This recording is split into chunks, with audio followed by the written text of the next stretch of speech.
नाव सांगा बाबा तुमचं. साहेबराव विठ्ठल माने, गाव. वनवासवाडी. वय किती आहे तुमचं. 80. हां, आता ही 80 वर्षात तुम्ही एवढी गाय सांभाळताय, चांगली वैरण काढे करताय, मग तुम्ही त्या काळात चांगलं काहीतरी खाल्ले पिल्लं असेल, त्यावेळेस खायला तरी काय होतं असं नक्की. काय खाय आता काय खायचं. या ब्रिडाच्या भाकऱ्या खाल्लेल्या काय याच्या पलीकडे नाही. पण जोंधळ त्यावेळेला होतं ते कशा पद्धतीने जोंधळ व्हायचं. जोंधळ करायचं म्हणजे काय करायचं नेमकं, कसे पेरत होते. पुरीनच. हो, पण त्याला खतं बितं कुठली घालायची. शेणखत, युरिया, सुपला. सकाळी न्याहारी कवा करायचा तू. सकाळचं काय आपल्या भाकरी खायची, आपली भाजी भाकरी खाऊन आमटी भाकरी. बर. आणि रानाला कवा जायचा. रानात काय लगेच भाकरी. की आपलं 9 वाजता. 9 वाजता जायचा. बर बर बर. आणि मग त्यावेळेला तुम्ही टिकावानं किस्त काम केलं. टिकाव खोदायचं काम काय काय केलं. टिकावाचं काम म्हणजे सकाळचं ते जायचं आपलं काशा बिशा. 12, 1, 2 वाजेपर्यंत करायचं. बर. हा. तिथनं वाजायला 3 वाजता आराम घ्यायचा. आणि पण तेव्हा त्याला भाकरीच खायची का परत दुसरं घरी येऊन जेवायचा. रानातच भाकरी खायची. हा, रानात भाकरी खायची. आणि मग सांच्याला पार कडूस पडल्यावर घरी यायचं ना. हो. हा. मग आता घरी आल्यावर म्हातारीनं काय करून ठेवायचं तुमच्यासाठी. काय आपलं आहे तीच नेहमीच करणार. काय करणार. पण ते नेहमीच करताना चुलीवर असायचं का तवाच्याला कुठं काय गॅस बीस होता तुमच्या वेळेला.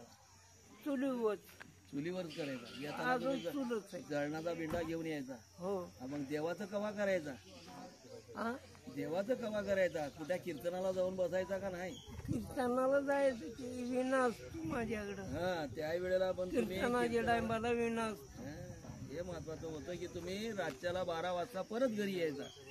परत रात्र 2 तास 3 तास झोपल्यावर 4 वाजता उठून आपला हरिपाठ घेता का नाही. हरिपाठ करायचं आपलं कुठं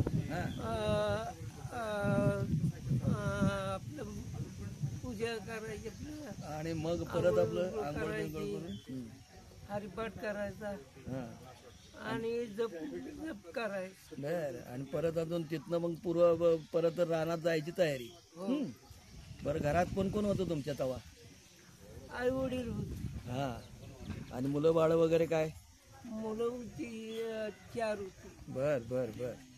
आता ही गाय कोणी दिली हो बाबा तुम्हाला. खंडोबाच्या वाडीतल्या माणसांनी. हा. आणि आता ती काय करते.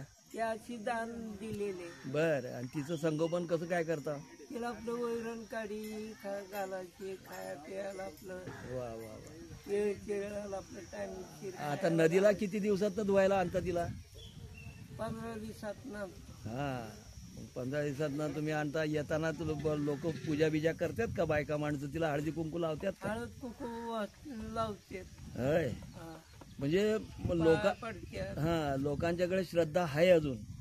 हा. गायीच्या याच्यात मध्ये जे काही म्हणतात ना 33 कोटी देवाची वस्ती आहे. हा. इतकी भावना सुनांमध्ये, सासवांमध्ये किंवा घरादारांमध्ये आहे ना. मग आता हे करत असताना तुम्हाला काय जाणवतं त्यावेळेला तुम्ही जितके तिला मानत होते किंवा तुमचे गुरढोरं सांभाळत होते. आता कवा तरी एखादी दुसरी चुकारी तर दिसतंय. हा. त्यावेळेला ही एखादं दिसलं तर लहान पोरं वगैरे म्हणतात का नाही, बघा गाय आली गाय आली गाय. हो ना. आणि ह्या गायीच्या ह्याच्यात मधून ते शेण गोमूत्र तुम्हाला किती लोकांनी मागितलेलं आहे. रोज येतात आहे ना. रोज डेली येते. आणि रोज म्हणतात द्या गोमूत्र आम्हाला द्या, शेण द्या. आता हे तुम्ही दणकं वगैरे तवापासून वापरता का काय आतापासूनच वापरायला लागला दणकं 4 खिशाचं. हे आता झाली 20 वर्षी झाली. आणि फेटा बिटा तवापासून आहे तुमचा. आहे ना. बरोबर. आता तुमची उंची त्या मानानं कमी आहे तरी इतके कष्ट करून तुमचं आज 84-85 वय आहे. हा. मग आता ह्या वयात तुम्हाला असं काय वाटतं की बाबा काही हे दुखतंय ते दुखतंय. बीपीची गोळी आहे का. बीपी वाढलेली आता कमी केली. बर बर. इथनं डॉक्टर म्हणले की नको म्हणून म्हणले काय म्हणजे तुमचं बीपी कमी पण झालाय, लोकांचा बीपी झाला एकदा की त्याला शेवटावरच जावं लागतं. हा हं? असं नाही का? ह्या कोरोनाचे याच्यात इंजेक्शन घ्या म्हणले तरी एकही इंजेक्शन घेतलं नाही. आळंदीला केव्हा जात आहे? आळंदीला आकाडेवारीला बी जातो, बीजाच्या टायमाला जातो. आता ही संगम माऊली आहे, तुमच्या लक्षात आलं का? हो. ही संगम माऊलीचं महात्म्य काय माहिती आहे का? एवढं काही जास्त काय जाणवत. बरोबर आहे की त्यातून तुम्ही क्वचित चुकारीचं एखाद्या वेळेला येणं जाणं असतं. ही काशी विश्वेश्वराचं समोरचं मंदिर आहे बघा. हा, हे समोरचं दिसते ते संगमेश्वर आहे. ते पलीकडच्या बाजूचं दिसतंय ना नदीच्या पलीकडं ते बिल्वेश्वर आहे. आणि हे तुमच्या समोर जे मंदिर आहे इकडे येतं ते रामेश्वर मंदिर आहे. असे 4-5 मंदिर आहेत बघा इथे मंदिर आहे. आणि याला दक्षिण काशीचं महत्व काय आहे तर कृष्णा आणि वेण्णेचा संगम आहे या ठिकाणी. आहे आहे. हा, आणि या कृष्णा वेण्णेच्या संगमाच्या याच्यामध्ये ऐतिहासिक भूमी काय आहे की इथं तारा राणींची, छत्रपती शाहू महाराजांची समाधी स्थळ आहे. आहे. हा, आणि ही जी स्मशानभूमी आहे ही बालाजी चॅरिटेबल ट्रस्टने आता चांगल्या पद्धतीनं बांधलेली आहे की तिथं सगळ्या सुविधा आहे. हा. आता इथं प्रिवेडिंगचं सध्या बंद केलंय कारण या ठिकाणचं जे काही पावित्र्य होतं ते नष्ट व्हायची वेळ आली होती. लोकांनी किंवा स्थानिक यांनी मंदिराच्या मालकांनी त्याच्यावर बंदी आणली मुद्दामून का तर ते योग्यच झालं. त्या दृष्टीनं बाबा आपले मंदिर संगोपन या ठिकाणी चांगलं व्हावं, दहावे कर्म क्रियाकर्म चांगल्या पद्धतीनं व्हावे. आता हे गुरुजी आलेत, त्या अस्थि विसर्जनाचा कार्यक्रम आहे, परंतु 2 अस्थी फक्त नदीत टाकल्या जातात, बाकीच्या कुंडात टाकल्या जातात. इतकं सगळं या ठिकाणी त्याचं सगळेजण पावित्र्य पाळतात. मग आता ह्या गोष्टी करत असताना तुम्हाला कसं वाटतं की पूर्वी कसं नदीच्या कडेला आपलं पेटवायची आणि सगळं ढकलून द्यायची, सगळं नदीत जायचं, आता तसं नाही. आता नाही. हा आता काही शिने हा, आता शेण्यांमध्ये जाळल्या जातं, ते कुंडात टाकल्या जातं. त्यात इतकं सगळं हे करून सुद्धा प्रदूषण जेवढं, आता कोणी प्लास्टिक टाकतं, 1-6 महिन्यातनं कोणीतरी येऊन ते स्वच्छ करतात नदीचा भाग, हेही सुद्धा चांगलं आहे. पण आता लोकांना त्याची जाण व्हायला लागली की बाबा इथं कचरा कुंड्या पाहिजेत, या ठिकाणी त्याची विल्हेवाट लावण्याचे काही साधनं पाहिजेत. असं सगळं गावच्या पातळीवर आहे, सगळी मंडळी धडपडत असतात, चाललेलं आहे. पण बरं वाटलं तुमच्याशी गप्पा करून.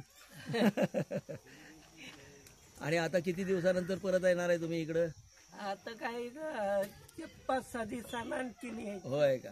आल्यावर परत भेटा, चहा बिया घ्या, आपली गाडी इथंच असती, काही पैसे बेचेची गरज नाही. आल्यानंतर आपलं गाईला वैरण बिरण सगळं नसली तर ते सांगत चला. तुम्ही फेटा का त्यामुळे तुम्हाला उन्हाचा त्रास होतो का फेट्यामुळे? काय नाही होत, अजिबात होत नाही. किती ऊन असेल थंड वाटणार डोकं. पांढरे कपडे, धोत्र हो. हे पहिल्यापासून. त्या काळात तुमचं लग्न कसं असायचं? आपलं साध्या पाकीच आपलं म्हणजे मंडप असायचा का कसं? झालं लग्न माझं. इथंच झालं का काशी विश्वराच्या मंदिरात? हो, अरे वा वा वा. आपल्या महादेवाच्या मंदिरमध्ये. आता लग्न चुकारीचं एखाद दुसरं दिसतंय 6 महिने 2 महिने 4 महिन्यात. नाहीतर इथं लग्नाची लाईन लागायला असायची. आता इथं लग्न म्हणजे दुर्मिळ झालं. हो. तुमचं लहानपणी खेळ कसला असायचा? इट्टीदांडू, दुसरा कोणता? कबड्डी, उतू. मग तुमच्या काळातले किती माणसं राहिले मित्र त्या काळातलं? काय माझ्या बरोबरची गेली देवाच्या. हो ना, आता कोण नाही ना. तेव्हा त्याला तुमचं एक आताची माणसं त्या काळातल्या माणसात काय फरक वाटतो तुम्हाला वागण्यात, बोलण्यात, राहण्यात? आताचे म्हणजे थोडं फार आहे. नाही ना, आता कोण आई वडिलाला विचारत नाही. होय ना. आणि तेव्हा ज्याला आई बापाला अगदी पार खांद्यावर बसून तीर्थयात्रेला न्यायचीत ना. आता जर जायचं तर जा, ट्रॅव्हल लावून ठेवली, तिकीट काढून दिलंय, असं होतंय का? पंढरीच्या वारीला किती वेळा गेला? तुमची किती वारी झाली? आता 35 वर्ष झाली. होय का? 35 वर्ष कंटिन्यू तुमचं चाललेलं आहे वारीला. आणि विठ्ठल माऊलीचं दर्शन तुमचं दरवर्षाला असतं. आणि आळंदीचे पंढरपूर पायवारी नसतं, परतीचा वेणा बी माघारी घेऊन जातो. बरं, अगदी खरंय. कुठे इथं आपलं कीर्तनाला याला आपले छपीला हांडवीला घरी आणून पोच करतात किंवा न्यायला येते. तुम्हाला चष्मा कवा लागला साधारण? आता हे 4 वर्ष झालं. 4 वर्ष. याच्या आधीची पूर्वी काही चष्मा नव्हता. नव्हता. तुमचं त्या काळातलं शिक्षण किस्त झालं? काही शिक्षणच नाही झालं. नव्हतं. कारण काय का होतं बरं त्यावेळेला? तुम्ही शाळेत का नाही गेला किंवा शाळा नव्हत्या काय तेव्हा? काय परिस्थिती बेकार होती. हा, फक्त कमवायचं, खायचं आणि हे करायचं. घरात एवढा मोठा गोतावळा, इतक्या लोकांचं संगोपन आईबापानी करण्यापेक्षा आपलं लहानाचा थोडा मोठा झाला की लागलाच कामाला.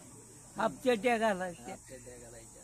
मांजरपट्टे कपडे घालायचे. बरं. ते बी हापचे कपडे. खरंच की हो. मग फुल शर्ट कधीपासून लागला घालायला? यात एवढे एक 10-15 वर्षात त्याच्या अगोदर नाही? नाही. एखादा अभंग आहे का तुमचा पाठ? नाही पाठ. दुसरं काय हरिपाठातलं काय आपलं जप करायचा.